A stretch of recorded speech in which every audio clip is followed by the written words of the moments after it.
नमस्कार, a very warm welcome to all of you. मैं हूं आपके साथ Bhavna Sharma. So monthly predictions यानी कि मार्च की प्रेडिक्शंस के लिए ये वीडियो रहेगा 10th। दैट मीन्स कि इस वीडियो में हम बात करने वाले हैं मकर राशि वाले लोगों के बारे में।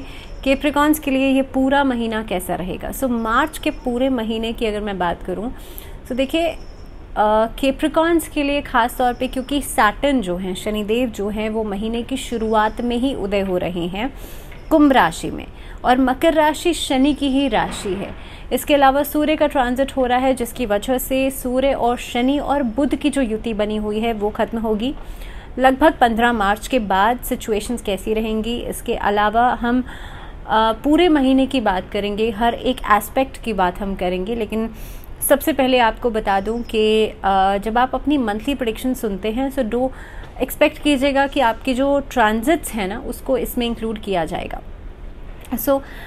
अगर मैं मार्च के महीने की बात करूं और ख़ास तौर पे मकर राशि वाले लोगों की बात करूं तो देखिए चौथे भाव में राहु की उपस्थिति आपको सेहत के लिहाज से थोड़ा सा सावधान करती है। इसके अलावा इस अवधि में आपको पेट संबंधी समस्याएं जो हैं वो हो सकती हैं, बिल्कुल।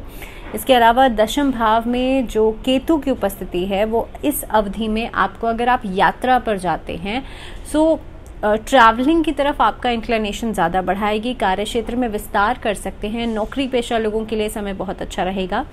लेकिन जैसे मैंने शुरुआत में ही कहा था कि हम स्टेप बाय स्टेप करके एक एक एस्पेक्ट के ऊपर हम बात करेंगे। दैट मीन्स आपका कार्य क्षेत्र, आपकी personal life, professional life, health, career, हर चीज़ के बारे में मैं बात करूँगी। सबसे पहले शुरुआत करते हैं कार्य क्षेत्र से। और अगर मैं वर्क फ्रंट की बात करूँ तो देखिए ये पूरा महीना पॉजिटिव भी होगा और नेगेटिव भी होगा। मैं ये नहीं कह सकती कि पूरी तरह से पॉजिटिव या पूरी तरह से नेगेटिव। इस अवधि में अगर मैं देखिए सैटर्न को देखूं आपके चंद्र राशि से तो तीसरे भाव में है, और केतु जो है वो दशम भाव में मौजूद होंगे।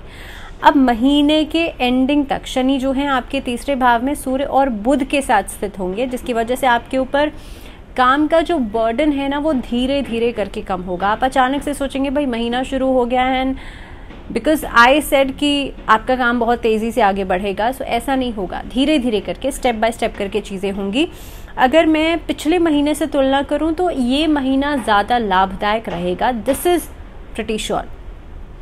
कामकाज में आपके ऊपर बर्डन तो धीरे धीरे कम होगा, लेकिन इधर उधर से नई अपॉर्चुनिटीज़, वर्क अपॉर्चुनिटीज़ आपको बिल्कुल मिल सकती हैं। इस महीने के अंदर देखेंगे कामकाज आपका बढ़ेगा, काम का विस्तार करेंगे, व्यापार का विस्तार करेंगे। पर्टिकुलरली पार्टनरशिप में काम आपको ज़्यादा मिल सकता है। इस महीने के अंदर नौकरी पेशा लोगों के लिए प्रमोशंस दिखाई देते हैं, अलग अलग ऑर्गेनाइजेशन से आपको ऑफर मिलती हुई नज़र आती हैं। So regarding your professional life महीना अच्छा है। थोड़ा सा आपको हर चीज़ के लिए प्लानिंग करने की ज़रूरत है। आप ऑल ऑफ अ सडन कुछ नया शुरू करेंगे तो उसमें आपको लाभ नहीं होगा। बट ध्यान रखिएगा, अगर आप प्लानिंग के साथ किसी भी कार्य को करते हैं, स्ट्रैटेजी के साथ किसी भी कार्य को करते हैं तो ज़रूर आपको लाभ होगा। अगर मैं आर्थिक स्थिति की बात करूं तो इस महीने के अंदर आपका खर्च और लाभ दोनों ही चीज़ें एक तरीके से बैलेंस्ड रहेंगी। इनिशियल फेज में आप देखेंगे जब तक सैटर्न का उदय नहीं होगा तब तक आपका खर्च बहुत बढ़ रहा होगा, लेकिन उसके बाद धीरे धीरे करके आपका जो फाइनेंसेस हैं वो बेहतर होना शुरू होंगे। शनि दूसरे भाव में होने के कारण आपकी जो कमाई है वो अच्छी होगी, लेकिन थोड़ी मुश्किल से होगी। दैट मीन्स आपको मैनिपुलेशन जब आप पहले तक कर रहे थे फाइनेंसेस को लेकर के, या थोड़ा सा ट्रिकी हो रही थी चीज़ें, वो धीरे धीरे करके बेहतर होंगी। इसके अलावा इस अवधि में फालतू खर्च बढ़ सकता है, और ख़ास तौर पर हानि होने की मैं ये कहूँगी महीने के एंडिंग में ख़ास तौर पर आपको लॉस होने के चांसेस ज़्यादा रहेंगे। तो किसी भी ऐसी चीज़ में पैसा नहीं लगाइएगा जहाँ पर आपको ऐसा लगता है कि भाई यहाँ पर मुझे लॉस हो सकता है, यहाँ पर मैं डाइसी हूँ, यहाँ पर जो इन्वेस्टमेंट प्लान्स है वो मुझे समझ में नहीं आते हैं, बिकॉज बृहस्पति आपके लिए 3rd हाउस में रहेंगे। अगर मैं स्वास्थ्य के दृष्टिकोण से देखूं तो मैंने जैसे पहले ही कहा था कि स्वास्थ्य में आपकी जो स्टमक रिलेटेड प्रॉब्लम्स हैं वो रहेंगी। इस अवधि में 15 मार्च से पहले कोई दुर्घटना आदि होने का खतरा रह सकता है। बिजली की, इलेक्ट्रॉनिक चीज़ों से ज़्यादा सावधान रहेगा। करंट आदि लगने को लेकर के परेशानी हो सकती है। इस अवधि में एस्थमेटिक पेशेंट्स जो हैं वो लोग अपना बहुत ज़्यादा ध्यान रखें। इस पूरे टाइम में ख़ास तौर पे 15 मार्च से पहले आप कोशिश करें बहुत ज़्यादा स्ट्रेस वाला कोई काम बिल्कुल भी नहीं करें। अगर मैं लव रिलेशनशिप्स की बात करूं, अगर मैं बात करूं आपके लिए दाम्पत्य जीवन की, तो आप कोशिश करेंगे इनिशियली महीने की शुरुआत में आप अपनी बातों को अपने पार्टनर्स के साथ साझा ज़रूर करेंगे, जो कि एक अच्छी पहल हो सकती है अपने रिलेशनशिप्स को बेहतर करने के लिए। ये पूरा महीना आपके लिए कंपैटिबिलिटी जो है वो बढ़ेगी। इनफैक्ट आप देखेंगे छोटी छोटी बातें जो पहले उठ रही थी वो अब धीरे धीरे करके सेटल डाउन होंगी।